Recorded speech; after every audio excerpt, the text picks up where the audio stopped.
दोस्तों, नारायणी सेना का नाम तो आपने सुना ही होगा, लेकिन क्या आप अंदाजा लगा सकते हैं कि यह सेना कितनी भयावह और विध्वंसकारी थी? कल्पना कीजिए, एक ऐसी अजय सेना जिसका एक एक सैनिक महाभारत के युद्ध में हजारों योद्धाओं से अकेले लोहा लेने में सक्षम था। एक ऐसी टुकड़ी जिसका हर सैनिक मायावी युद्ध कला में निपुण था और जो केवल उन्हीं को दिखाई देती थी जिनके पास दिव्य दृष्टि थी। लेकिन कुरुक्षेत्र का युद्ध समाप्त होते ही यह सेना रहस्यमय तरीके से लुप्त हो गई। आखिर यह सेना कहां गई?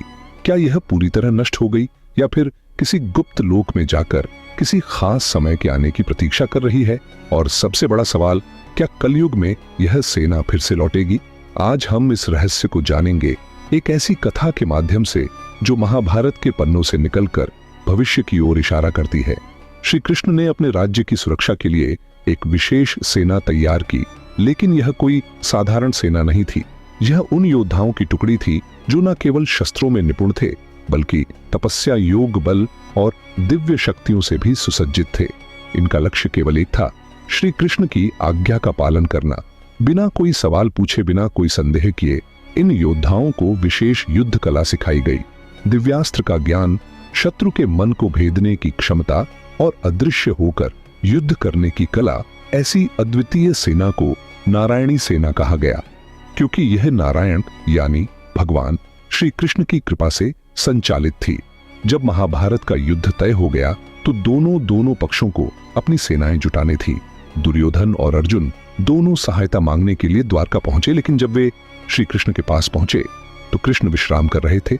जब श्री कृष्ण जागे तो दोनों ने श्री कृष्ण को अपनी तरफ से युद्ध लड़ने को कहा। यह सुनकर कृष्ण ने कहा, मैं तो किसी एक के ही साथ हो सकता हूं।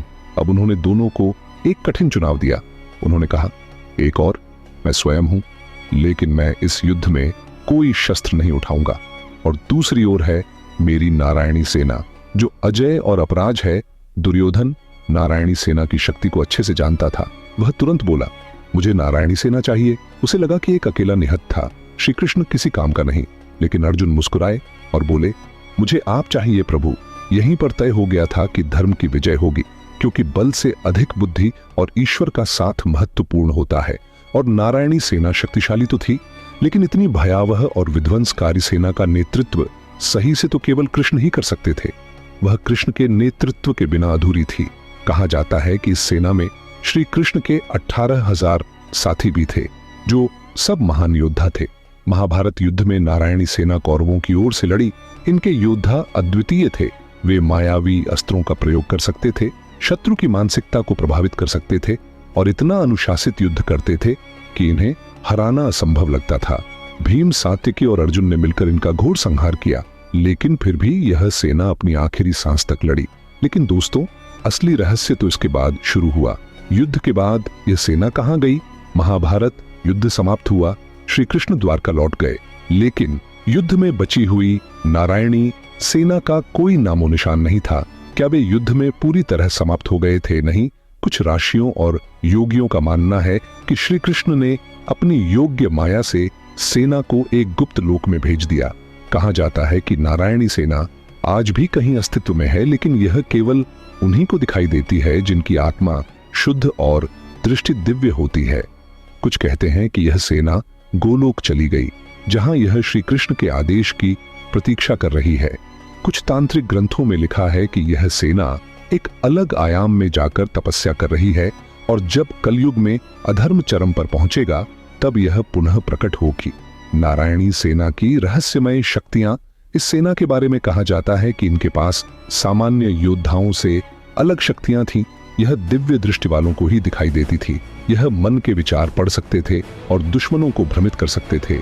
इन्हें किसी अस्त्र से मारा नहीं जा सकता था, क्योंकि यह योग बल से स्वयं को सुरक्षित कर सकते थे। महाभारत के बाद कई साधकों ने नारायणी सेना के अस्तित्व का दावा किया। कई तांत्रिक ग्रंथों में इस सेना के पुनः प्रकट होने की भविष्यवाणी भी की गई है। क्या कलयुग में नारायणी सेना लौटेगी दोस्तों? अब सबसे बड़ा सवाल, क्या यह सेना कलयुग में फिर से प्रकट होगी? कल की पुराण के अनुसार जब अधर्म अपनी चरम सीमा पर होगा, तब भगवान विष्णु का अंतिम अवतार, कल के अवतार इस धरती पर प्रकट होंगे और तब एक महान युद्ध होगा। कुछ आर्षियों का मानना है कि नारायणी सेना इसी युद्ध के लिए पुनः जागृत होगी। संभावना यह भी है कि यह सेना किसी गुप्त स्थान पर छिपी हो और जब समय आएगा तब यह फिर से प्रकट होगी। अब सवाल यह है, क्या यह केवल एक पौराणिक कथा है या फिर सच में कहीं ना कहीं नारायणी सेना इस दुनिया में मौजूद है? निष्कर्ष, क्या यह सिर्फ एक मिथक है या एक सच? दोस्तों, ये सवाल आज भी अनसुलझा है। कुछ लोग इसे महज एक धार्मिक कथा मानते हैं, जबकि कुछ का विश्वास है कि जब सही समय आएगा तब यह सेना फिर से प्रकट होगी। क्या आपको लगता है कि नारायणी सेना आज भी कहीं ना कहीं अस्तित्व में है या यह सिर्फ एक अद्भुत पौराणिक कथा है? नीचे कमेंट करके बताइए। और अगर आपको यह वीडियो पसंद आया हो तो इसे शेयर जरूर करें। सनातन धर्म के ऐसे ही अद्भुत रहस्यों के लिए हमारे चैनल को सब्सक्राइब करें। धन्यवाद।